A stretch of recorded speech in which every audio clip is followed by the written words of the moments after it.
అదే మాట ఈయన అంటాడు, అయ్యా నా మీద నీవు కోపం చూపకుండా నన్ను గద్దించమాకయ్యా, కోపం పడొద్దు, తర్వాత నన్ను గద్దించొద్దు, నన్ను శిక్షించొద్దు అని అక్కడ రాయబడిన మాట మనం గమనించగలం. ఇదే సందర్భం ఇంకొక మాట చూపిస్తాను చూడండి. యెషయా పుస్తకం 12వ అధ్యాయం మొదటి వచనం. యెషయా పుస్తకం 12వ అధ్యాయం మొదటి చూడండి. ఆ దినమున మీరిలాగందురు, అందరూ చదువుదాం ఆ మాట, చాలా బాగుంటుంది చూడండి. యెహోవా నీవు నా మీద కోపపడితివి, నీ కోపము చల్లారెను, నిన్ను స్తుతించుచున్నాను, నీవు నన్ను ఆదరించి ఉన్నావు. హల్లెలూయా, హల్లెలూయా. అంటే దేవుని కోపానికి గురి అయిన ఒక వ్యక్తి ఏమండి, దేవుడు చేరదీసినప్పుడు లేదా దేవుడు వాత్సల్యత చూపినప్పుడు ఇక అన్నడు ఆయన కోపాగ్నికి గురి కాడు. అర్థమైందా? ఆయన కోపాగ్నికి పొరపాటు గురికాడు. దేవుడు ఎప్పుడైతే కోపపడకుండా గద్దించకుండా ఉంటాడో ఏమండి, ఒకసారి అతని వ్యక్తిగత జీవితంలో కోపానికి గురై ఉంటే, దేవుని కోపానికి గురై ఉంటే, తర్వాత రోజుల్లో ఇప్పుడు అంటున్నాడైనా నేను నిత్యమైన కృపతో నీకు వాత్సల్యము చూపుతాను కనుక ఆయన అంటాడు, ఇక మీదట నా కోపానికి నీవు గురి కావు, మరన్నడు రుచి చూడవు, మరన్నడు ఆ స్థితిలో నేను తీసుకొని రాను అని ఆయన ఈ రోజున మనకు తెలియజేస్తా ఉన్నాడు, మనకు ఆ వాగ్దానం దయచేస్తా ఉన్నాడు. ప్రియమైన వాళ్ళరా, హల్లెలూయా, హల్లెలూయా. ఇప్పుడు చెప్పండి, నిత్యమైన కృపతో నీకు వాత్సల్యము చూపుదును అని అర్థం ఏంటి? ఆయన నా మీద కోపపడకుండా, గట్టి చెప్పండి, ఆయన నన్ను గద్దించకుండా ఉంటాడు, ఆయనను నడిపిస్తాడు. అలాగు ప్రభువు చేయునుగాక, అలాగు చేయునుగాక, అలాగు నిత్యముగా నడిపించునుగాక. హల్లెలూయా.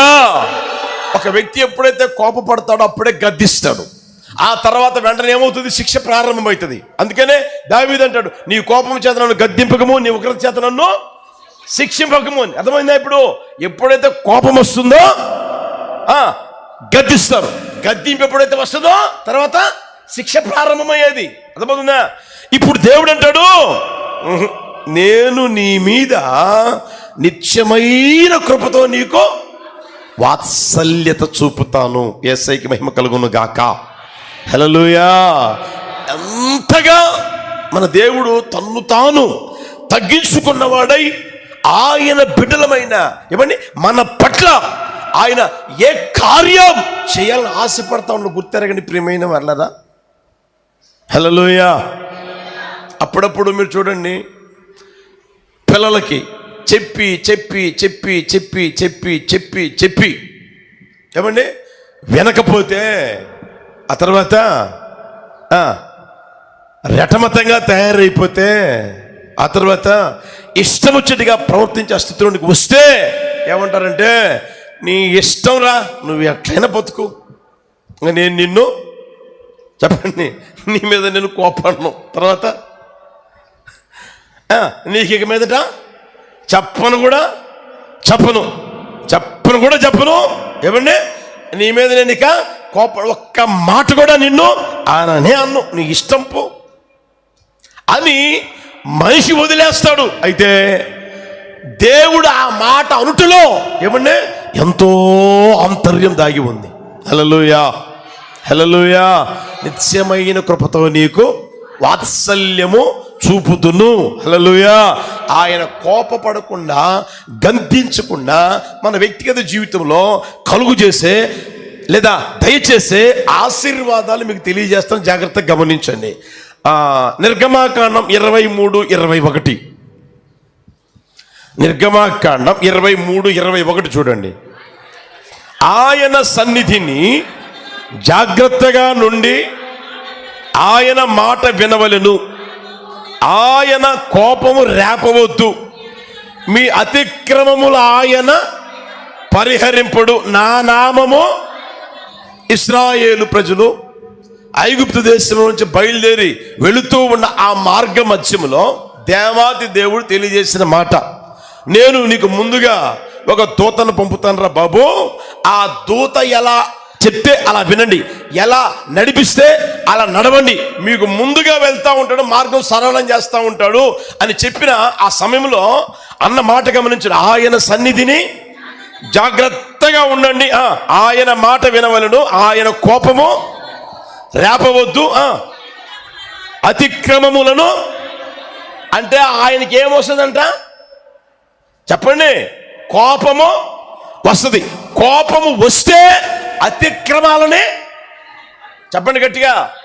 ఇప్పుడు దేవుడు ఏం చెప్తున్నాడు మనకి, నిత్యమైన కృపతో నీకు వాత్సల్యత చూపుతాను అన్నాడు. అంటే ఇప్పుడు కోప పడడు గద్దించడు కనుక ఇప్పుడు మన అపరాధాలు ఏం చేస్తాడు ఆయన చెప్పండి గట్టిగా, క్షమించునుగాక, పరిహరించునుగాక. ఒక్కొక్కరి అపరాధాలు యేసు నామములో ఆయన పరిహరించునుగాక. నా అపరాధాలు, మన అపరాధాలు ఏమని ఈ మాటలు వింటున్న ప్రతి ఒక్కరి అపరాధములు ఆయన పరిహరించునుగాక. హల్లెలూయా. ఎందుకు తెలిసిన ఆయన నిత్యమైన కృపతో చెప్పండి గట్టిగా, నిత్యమైన కృపతో వాత్సల్యత చూపుతూ ఉన్నాడు కనుక ఆయన నిశ్చయముగా మన అపరాధాలనే పరిహరించునుగాక, మన అతిక్రమములను పరిహరించునుగాక. అతిక్రమము అంటేనే అందులోనే అర్థం ఉంది మనకి, క్రమము కానిది చెప్పండి గట్టిగా. ఈ రోజు వరకు ఏమండి మనల్ని మనం ఒకసారి పరిశీలన చేసుకోగలిగితే గత సంవత్సరం అంతా నడిపించబడిన ఆ నడకను బట్టి ఏమండి ప్రవర్తించిన ప్రవర్తనను బట్టి ఈ 2025 సంవత్సరంలో ప్రవేశపెట్టగలడా ఆయన? ఒకసారి గమనించండి, ప్రవేశపెట్టగలడా? ఎంతో మంది నీడ భూమి మీద గతించి పోవాల్సిన పరిస్థితులు. ఎందుకని? అతిక్రమం అంటే ఏంటి? క్రమము మేరడం, క్రమము దాటడం. గీరు గీశారనుకోండి, అది దాటడం. వద్దు అంటే వద్దు, కావాలంటే కావాలి, కూర్చో అంటే కూర్చో, లే అంటే లే, చెయ్యి అంటే చెయ్యి, చేయకూడదంటే చేయకూడదు. ఇప్పుడు మన వ్యక్తిగత జీవితం ఆలోచన చేసుకోగలిగితే అలాంటి పరిస్థితుల్లో ఎన్ని విషయాలు నడిపించబడి ఉంటాము. అయినా సరే నా ప్రభు అంటాడు, ఇదిగో నిత్యమైన కృపతో నీకు వాత్సల్యత చూపుతూ ఉన్నా. అర్థమవుతుందా? అందులో దాగిన ఆశీర్వాదం తెలిసిన మన అతిక్రమములన్నీ ఆయన పరిహరించునుగాక. హల్లెలూయా.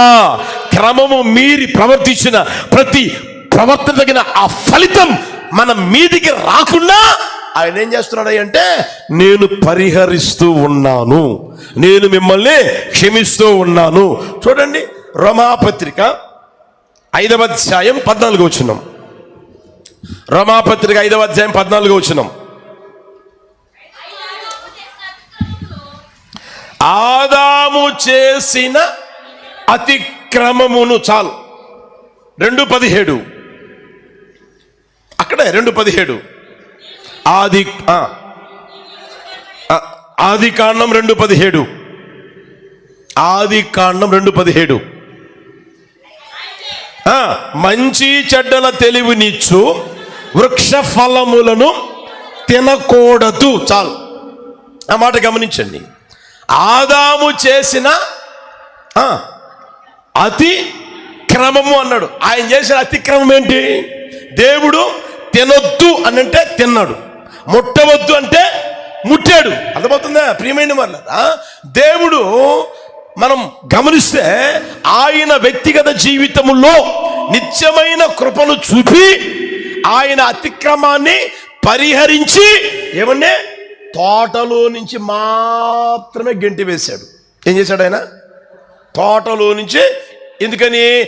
పాపములోనే ఉండి ఆ నిత్య జీవం యొక్క ఫలము తింటే పాపములోనే ఈడి బ్రతుకు తెల్లారుతుంది, పాపములోనే ఉంటాడు.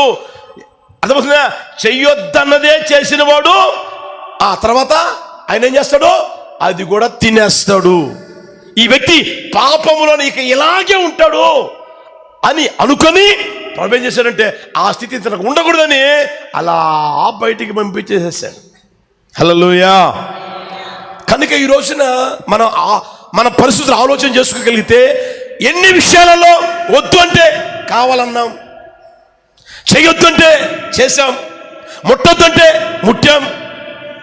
ఒకసారి గుర్తెరగండి ప్రియమైన వాళ్ళరా, దేవుని వాక్యం ఒకటి చెప్తే ఏమండి మన వ్యక్తిగత జీవితంలో ఇంకొకటి ఏమండి చేసిన ఆ పరిస్థితులు ఉన్నాయి. మన నడక మారిపోయింది, ఆ తర్వాత మన ప్రవర్తన కూడా మారిపోయిన పరిస్థితులు ఉన్నాయి. అయితే దేవుడు అంటాడు, ఆ అతిక్రమాలన్నిటిని నేను పరిహరిస్తాను. యేసయ్యకి మహిమ కలుగును గాక. యోబు పుస్తకం రాయబడిన మాట తెలిసిన దేవుడంట అతిక్రమాలన్నీ సంచిలో వేసి ముద్రేస్తా ఉన్నాడంట. నువ్వు చేసిన అతిక్రమాలన్నీ ఒక్కొక్కటిగా తీసుకొని ముద్రేస్తావు. సంచిలేయడం ముద్రేయడం, సంచిలేయడం ముద్రేయడం, సంచిలేయడం ముద్రేయడం. అర్థమవుతుంది ప్రియమైన వాళ్ళరా? ఆ మాటలు బైబిల్లో ఉన్నాయి, 14 అధ్యాయాలు ఉంటాయి. ఆ ఇంటికి వెళ్ళిన తర్వాత చదువుకోండి. ఆ అతిక్రమాలన్నీ ఒకవేళ ఆయన లెక్క చూశాడు అనుకోండి, పరిస్థితి ఎంత దారుణంగా మారుతాయి గమనించండి. అయితే ఆయన అంటాడు, నేను నిత్యమైన కృపతో నీకు వాత్సల్యత చూపుతున్నాను కనుక నీ అతిక్రమములన్నీ పరిహరిస్తూ ఉన్నాను. హల్లెలూయా, హల్లెలూయా. ఈ ఆశీర్వాదం మనం అనుభవించాలని ఆయన అంటాడు, నిత్యమైన కృపతో నీకు వాత్సల్యత చూపుతూ ఉన్నాను. యేసయ్యకే మహిమ కలుగును గాక. యెహెజ్కేలు పుస్తకం 14:10 చూడండి. యెహెజ్కేలు పుస్తకం 14:10. ఇశ్రాయేలీయులు ఇకను నన్ను విసర్జించి తొలగ వారిని విడిచి వారికి విరోధినవుదును, వారు క్షీణించిపోవుదురు, విస్తారమైన కీడులు ఆపదలు వారికి ప్రాప్తించును. ఆ దినమున వారు మన దేవుడు మన మధ్య నుండకపోయినందున గదా ఈ కీడులు మనకు. ఆ మాటలు గమనించిన ప్రియమైన వాళ్ళరా, దేవుడు కోపపడిన ఆ దినమున జరిగే కార్యాలు అక్కడ రాయబడి ఉన్నాయి. అర్థమవుతుందా? ఇప్పుడు ఆయన అంటాడు, నేను కోపపడ్డంలే, నిత్యమైన కృపతో నీకు వాత్సల్యము చూపుతూ ఉన్నా, నేను కోపపడను, నిన్ను గద్దించును. ప్రభా ఏం చేస్తావయ్యానంటే అక్కడ రాయబడిన మాట, విస్తారమైన కీడులు ఆపదలు రాకుండా నేను నిన్ను కాపాడతాను. హల్లెలూయా, హల్లెలూయా. విస్తారమైన ఆపదలు కీడులు రాకుండా లేదా ప్రాప్తించకుండా నా దేవుడు మనల్ని కాపాడును గాక. హల్లెలూయా. గత రోజుల్లో కాపాడిన దేవుడు ఇక మీదట కూడా కాపాడును గాక. ఈ సంవత్సరం అంతా ఆయన దృష్టి మన మీద నిలుపును గాక. ఆయన కాపుదల మనకు అనుగ్రహించును గాక. నా దేవుడు కాపాడును గాక. ఏ కీడు ఏ ఆపద రాకుండా నా ప్రభు కాపాడును గాక. హల్లెలూయా. అర్థమవుతుందా? కీడు చెయ్యాలని తలంచేవారు ఏమండి చాలా మంది ఉంటారు లోకంలో. చూస్తారా ఆ మాటలు కూడా? సామెతల పుస్తకం 1వ అధ్యాయం 16వ వచనం చూడండి. సామెతల పుస్తకం 1వ అధ్యాయం 16వ వచనం. కీడు చేయుటకై వారు వారి పాదములు దేనికి? చెప్పండి గట్టిగా. కీడు చేసేదానికి పరిగెత్తుతూ ఉంటారంట. 2:14 కీడు చేయ సంతోషిస్తారు. 4:16 కీడు చేయనిది నిద్రింపరు, ఎదుటి వారిని పడద్రోయనిది వారికి నిద్ర రాదు. 4:17 కూడా చూడండి. కీడు చేత దొరికిన దానిని వారు భుజింతురు, బలాత్కారము చేత దొరికిన ద్రాక్షారసమును. ఆ మాటలు గమనించండి. కీడు చేసేదానికి పరిగెత్తుతారంట, కీడు చేసేదే వాళ్ళకు సంతోషం అంట, కీడు చేయనిది నిద్ర పట్టదు. ఏమంటే కీడు చేత దొరికిన దాన్ని వాళ్ళు తినాలని చూస్తూ ఉంటారు. అర్థమవుతుందా ప్రియమైన వాళ్ళరా? తినేదానికి కీడు చేస్తారంట, సంతోషించేదానికి కీడు చేస్తారు. ఏమంటే కీడు చేసేదానికే పరిగెత్తుతారు, కీడు చేయని వాళ్ళకే చెప్పొచ్చుగా నిద్ర కూడా పట్టదంట వాళ్ళకి. కీడు చేయండి నిద్ర కూడా పట్టదు. ఏమండి ఈ రోజున ఈ లోకంలో జరిగే తంతు అదే. ఏమండి కనిపించే మనుషులు వాళ్ళే, ఎక్కడ చూసినా వీళ్ళే ఉన్నారు. కీడు చేసేదానికి పరిగెత్తే వాళ్ళు ఉన్నారు, కీడు చేయడమే వాళ్ళకి సంతోషం. అంత మాత్రమే కదా ప్రియమైన వాళ్ళు చూడండి, కీడు చెయ్యనిది నిద్ర కూడా పట్టదు. అర్థమవుతుందా? ఎవరు కీడు చేస్తారు? సొంత వాళ్ళకి కీడు చేస్తారు. ఎవరు కీడు చేస్తారు? నమ్మిన వాళ్ళకి కీడు చేస్తారు. ఎవరు కీడు చేస్తారు? ఏమండి, భుజాల మీద చేతులు వేసుకొని తిరుగుతారే, ఏమండి, వాళ్ళకే కీడు చేస్తారు. పక్కన పెట్టుకొని వాళ్ళకి కీడు చేస్తూ ఉంటారు. నిద్ర కూడా పట్టదంట. దాని ద్వారా దొరికే సొమ్ము మాత్రం శుభ్రంగా తినాలని ఆశపడతా ఉంటారు. ప్రియమైన వారరా, అర్థమవుతుందా? అయితే దేవుడు అంటాడు, ఒకవేళ కీడు చేసేదానికి పరిగెత్తుకుంటూ వస్తున్నారా? కీడు చేయడమే వాళ్ళకి సంతోషమా? కీడు చేసేదానికే ఏమండి నిద్ర కూడా పోకుండా ఆలోచన చేస్తున్నారా?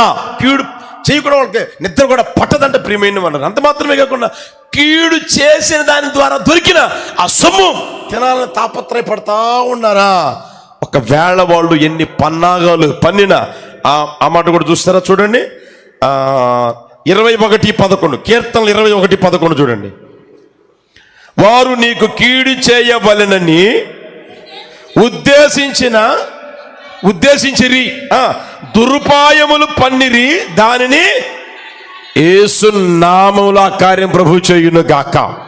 హల్లెలూయా. ఎవరైతే నీకు కీడు చేయాలని చూస్తున్నారో, ఆపదలోనికి నెట్టాలని చూస్తా ఉన్నారో, ఏమండి, వారు ఒకవేళ ఉపాయాలు ఏమండి ఆలోచన చెయ్యవచ్చు, కీడు ఉద్దేశించవచ్చు, దురుపాయాలు పన్నవచ్చు, కానీ దానిని వారు కొనసాగింపలేకపోవుదురు గాక. కారణం ఏంటి తెలిసినా? మన దేవుడు మన పట్ల నిత్యమైన కృపతో, చెప్పండి గట్టిగా, నిత్యమైన కృపతో వాత్సల్యము చూపుతాడు గనుక ఆయన అంటాడు, ఇక మీద నేను నీ మీద కోపపడనురా, నిన్ను గద్దించనురా. నేను చేసే పని ఏందంటే, నీ మీదికి ఎవరైనా వస్తారా, చెయ్యెత్తాలనుకుంటారా, కాలెత్తాలనుకుంటారా, ఒకవేళ ఉపాయాలు పన్నుతారా, ఎంతగా అయితే ఉద్దేశిస్తూ ఉంటారో వాడు కీడు చేయాలని, అవి కొనసాగింపకపోవుదురుగాక. గట్టిగా అనొచ్చుగా, యేసు నామమున నా ప్రభువా కార్యము చేయును గాక. విశ్వసించు సహోదరుడా, సహోదరి, నిశ్చయముగా నా దేవుడు ఎంతమంది అయితే కీడు చేయాలని చూస్తూ ఉంటారో వారి ఉపాయాలన్నీ నిర్మూలమైపోయేటట్లుగా చేయును గాక, కొనసాగింపలేకపోదురు గాక. 6 బాధలలో నుంచి ఆయనను విడిపిస్తాడు. 7 బాధలు కలిగినను ఏ కీడు నీకు సంభవింపకుండాను గాక. వస్తాయి బాధలు, రావు అని బైబిల్లో లేదు. 6 బాధలు కలగవచ్చు, ఆయన విడిపిస్తాడు. ఒకవేళ 7ది కూడా వచ్చిందా, ఆయన అంటాడు, ఏ కీడు నీకు తగలదు, ఏ కీడు నీకు తగలదు. విస్తారమైన కీడులు, ఏమంటే అపాయాలు మనకు తగలకుండా, మనకు రాకుండా మన దేవుడు కాపాడును గాక. హల్లెలూయా, హల్లెలూయా.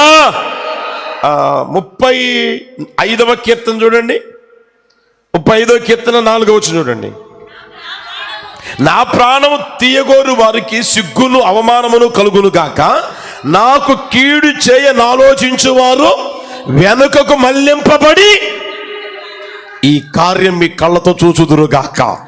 వారే సిగ్గుపడతారు, వారే ముఖాన్ని ఏమండి నీకు చూపించకుండా, నీకు కనిపించకుండా పోదురుగాక. హల్లెలూయా. ఎందుకని తెలిసినా, మన దేవుడు నిత్యమైన కృపతో మనకి వాత్సల్యత చూపుతా ఉన్నాడు కనుక ఆ కార్యం చేయాలి ఆశపడతా ఉన్నాడు. బైబిల్లో చిన్న సంభవం మీకు గుర్తు చేస్తాను చూడండి. ఆదికాండం 19వ అధ్యాయంలో ఒక చిన్న సంభవం ఉంది. లోతు కుటుంబం ఆ ప్రాంతంలో ఉంది. ఆ ప్రాంతం దేవుని దృష్టి బహుఘోరంగా తయారైపోయింది. దేవుడు ఆ ప్రాంతాన్ని పాడు చేయాలని చూసినప్పుడు బయలుదేరి వచ్చాడు. ఏమండి, బయలుదేరి వచ్చిన తర్వాత ఆ ప్రాంతాన్ని చూస్తే బహుఘోరంగా తయారైపోతే దూతల్ని పంపాడు. ఇది అబ్రహాం ఆల్రెడీ విజ్ఞాపన చేసి ఉన్నాడు కనుక దూతల్ని పంపి ఆ లోతు కలిగిన వారిని కాపాడదామని పంపితే, ప్రియమైన వాళ్ళరా, అయ్యా రాత్రి అయిపోయింది కదా, వెళ్ళబుచ్చి ఆ తర్వాత వెళ్దురులే అని కాస్త ఇంటి పట్టుకు రమ్మంటే, ఇంట్లోకి రమ్మంటే ఆ ఇంటికి వచ్చి ఉన్నారండి రాత్రిపూట. ఆ ప్రాంతం అంతా తెలిసిపోయింది, సొదొమ గొమొర్రా ప్రాంతం అంతా తెలిసిపోయింది. దేవదూతలు అక్కడికి ఎవరు వచ్చారు అని. అంటే దేవదూతలు అన్నమాట వాళ్ళకి అర్థం కాలేదు కానీ, తెలియదు కానీ, ఎవరో మనుషులు వచ్చారు, కొత్త వాళ్ళు వచ్చారు. మన ప్రాంతానికి కొత్త మనుషులు వచ్చారు, మనకు తెలియని మనుషులు వచ్చారు. అందంగా ఉన్నారంట, కాస్త సుందరంగా ఉన్నారంట, చూడముచ్చటగా ఉన్నారంట. ఏమంటే ఆ ప్రాంతం చిన్నల మొదలుకొని పెద్దల వరకు అదే బుద్ధి, అదే స్వభావం. ఎవరికి కీడు చేద్దాం, ఎవరికి కీడు చేద్దాం, ఎవరికి కీడు చేద్దాం అన్న అదే బుద్ధి, అదే స్వభావం. అర్థమవుతుందా?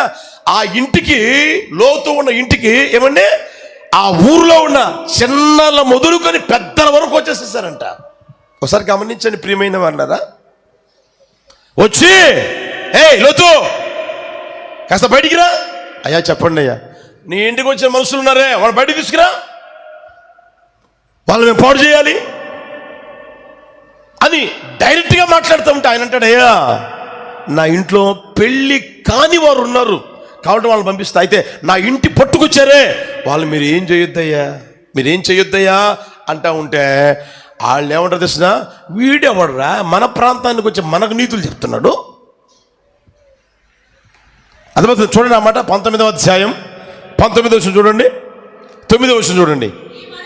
ఈ మనుషులు నా ఇంటి నీడకు వచ్చి ఉన్నారు కనుక వారిని మీరేమి చేయకూడదని చెప్పినప్పుడు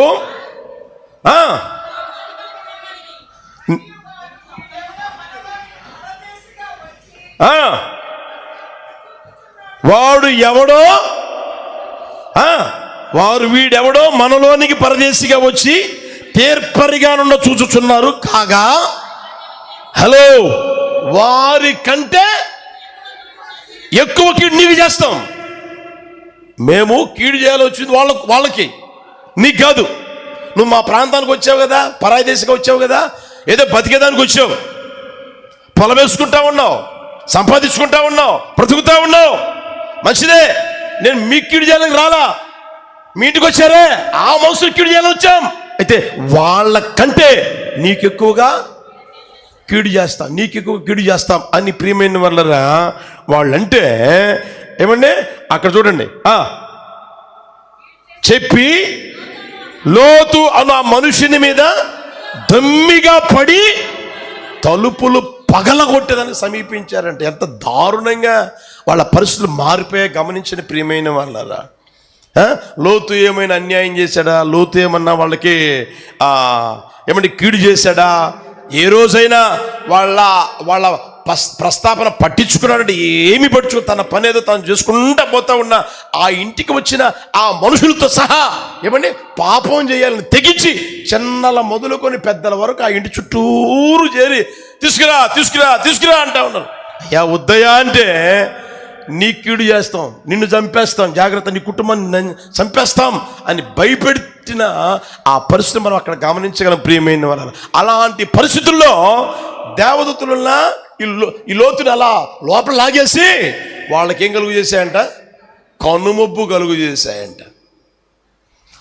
తవిడారు ఎంత తవినా ఏమండి తలుపు దొరకలా, లోపలికి పోయేదాన్ని తలుపే కనిపించలా ప్రియమైన అన్నారా. అర్థమవుతుందా? అలాంటి కీడులో నాశనము కాకుండానట్లుగా ఏమండి కీడు చేయాలని వచ్చినా పరిగెత్తి వచ్చారు. కీడు చేయడమే వాళ్ళకి సంతోషం, కీడు చేయని వారికి నిద్ర పట్టదు. దాని ద్వారా సంపాదించుకున్నదే తినాలన్న ఆ ఆలోచన కలిగిన ఆ వ్యక్తులలో స్వభావాల నుంచి నా ప్రభువు ఆ కుటుంబాన్ని కాచి కాపాడాడు. హల్లెలూయా. ఆయన నిన్న నిరంతరం ఏకరీతిగా ఉన్నాడు కనుక ప్రియమైన వారా, ఒకవేళ నీకు ఎవరైనా కీడు చేయాలని చూసినా సరే 6 బాధలు కలగవచ్చు, 7వది కూడా నీ మీదకి రావచ్చు. అయితే ఏ కీడు నీకు చెప్పండి గట్టిగా సంభవింపదు, ఏ కీడు నీకు తగలదు. నా దేవుడు ఆ కార్యము చేయునుగాక. విస్తారమైన కీడులు ఆ పదలలో నుంచి మనందరినీ దేవుడు కాపాడును గాక, నిత్యముగా కార్యం చేయును గాక. ఇంకా మీకు అర్థమైందని చెప్తాను చూడండి. హామాను అనేవాడు ఒకడు ఉన్నాడు. హామాను అనేవాడు వాడు యూదులందరినీ నాశనం చేయాలని ఒక తీర్మానం చేసుకున్నాడు. యూదులందరినీ చంపేద్దామని తీర్మానం చేసుకోవడం ఆలస్యమో. రాజుగారి దగ్గరికి వెళ్ళారు, చెప్పాల్సింది చెప్పాడు. ఆ తర్వాత ఆయన ఉంగరం తీసి ఇచ్చాడండి. ఆ తర్వాత తాగిదులు బుట్టిచ్చాడండి. దేశం అంతా పంపించేశాడు.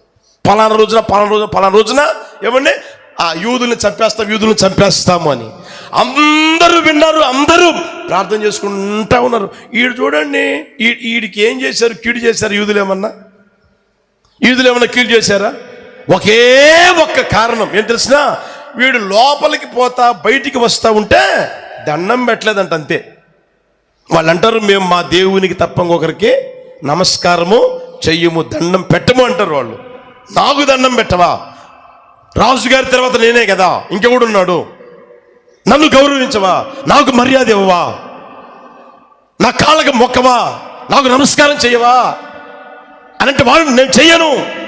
ఆ ఒక్క కారణాన్ని బట్టి అతగాడిని చంపాడా అంటే కాదు, ఆ జాతినే లేకుండా చేద్దాం అన్న ఏమండి ఆలోచన చేసి చేసి చేసి చేసి ఏమండి చివరికి మనం గమనిస్తే ఆ ఆలోచన ఏమైనా కొనసాగించగలిగారా? ఒకసారి గుర్తెరగండి ప్రియమైన వాళ్ళారా, ఆ ఆలోచన ఏమైనా నెరవేర్చగలిగారా? చూస్తూ ఉన్న దేవుడు ఒకడు ఉన్నాడు. హల్లెలూయా, హల్లెలూయా. కీడు చెయ్యాలి అని అనుకున్నప్పుడు చూస్తూ ఉన్న దేవుడు ఉన్నాడు ప్రియమైన వారు. కనుక మనం ఏమి భయపడవలసిన అవసరం లేనేలేదు, దిగులు పడవలసిన అవసరం లేనేలేదు. నిశ్చయముగా నా దేవుడు వారి ఆలోచనలు కొనసాగింపకుండా చేయును గాక. ఆయన విస్తారమైన ఆపదలు కీడులు వచ్చినా వాటన్నిటిలోంచి ప్రభు కాచి కాపాడును గాక. హల్లెలూయా. ఇంకా నేను చెప్పగలిగిన మాట ఏంటంటే, ఆ కీడులన్నీ నా దేవుడు మనకు మేలుగా మార్చును గాక. ఆ కీడులన్నీ మనకు దేవుడు ఆశీర్వాదంగా చేయును గాక. యోసేపు అన్నలు కీడు చేయ తలచిరి కానీ ఆ కీడులన్నీ దేవుడు ఎలా మార్చేశాడంట? మేలుగా చేసిన దేవుడు, మేలుగా ఉద్దేశించిన దేవుడు, మనం ఆరాధన చేస్తున్న దేవుడు ఈ మొట్టమొదటి రోజున ఆ మాటలు మనకు తెలియజేస్తా ఉన్నాడు. ఒకవేళ కీడులు చేయాలని ఆశపడ్డారా, అవి కొనసాగింపకపోవుదురు గాక. ఆ కీడులన్నీ మేలుగా ఆశీర్వాదాలుగా ప్రభు చేయును గాక. హల్లెలూయా. ఇంకొక మాట చెప్తాను చూడండి.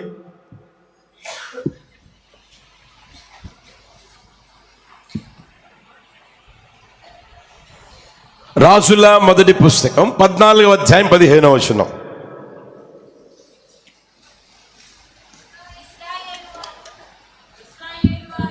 ఇశ్రాయేలు వారు దేవతా స్తంభములు నిలిపి పుట్టించి ఉన్నారు కనుక నీటి యందు రెల్లు అల్లాడునట్లు యెహోవా ఇశ్రాయేలు వారిని మొత్తి ఒకడు వేరుని పెళ్ళగించినట్లు వారి పితరులకు తాను ఇచ్చిన ఈ మంచి దేశములో నుండి వారిని పెళ్ళగించి వారిని యూఫ్రటీసు నది అవతలకు. అర్థమవుతుందా? అక్కడ చూడండి ప్రియమైన వాళ్ళరా, దేవునికి కోపం ఎప్పుడు వచ్చిందో ఆ కార్యం చేశాడు. అర్థమవుతుందా?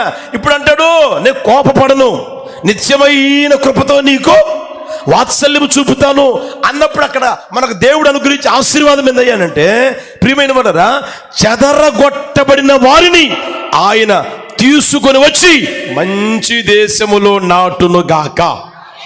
చెదరగొట్టబడిన ఒక్కొక్కరిని ఆయన తీసుకుని వచ్చి మంచి దేశములో నాటును గాక. మంచి జీవితం అనుగ్రహించును గాక. మంచి ప్రయోజకునిగా ఒక్కొక్కరిని ప్రభు చేయును గాక. హల్లెలూయా. మంచి జీవితం దేవుడు అనుగ్రహిస్తాడు, మంచి భవిష్యత్తు దేవుడు అనుగ్రహిస్తాడు. నిశ్చయముగా మంచి దేశంలో ఏం చేస్తారంట? ఆయన నాటును గాక. హల్లెలూయా. ఈ మాటలు ఉంటున్న ప్రియమైన వాళ్ళు ఒకసారి గుర్తెరగండి, మన దేవుడు ఎంతగా వాత్సల్యత చూపాలు కోరుకుంటా ఉన్నాడో. ఎక్కడెక్కడ చెదరగొట్టబడ్డారో, ఏ ఏ చోట్లకి చెదరగొట్టబడ్డారో, ఏ ఏ విషయాలలో చెదరగొట్టబడ్డారో, ఎవరి వలన చెదరగొట్టబడ్డారో, దేని వలన చెదరగొట్టబడ్డారో నాకైతే తెలీదు. అప్పుడప్పుడు మనం అంటా ఉంటాం, ఏమని తెలిసిన అన్న, పెళ్ళైతే చేశాం కానీ వాళ్ళిద్దరు ఒక చోట ఉండడం లేదన్నా, ఆ ఇద్దరు పిల్లల్నేమో మేము చూసుకోవాల్సి వస్తూ ఉందన్నా. ఏమైంది అని అంటే చెదిరిపోయారన్నా. కారణం ఏంటి? మాకే అర్థం కావట్లేదన్నా. ఒకవేళ అర్థం కాని పరిస్థితుల్లో చెదిరిపోయారా? నీ కుటుంబం చెదిరిపోయిందా?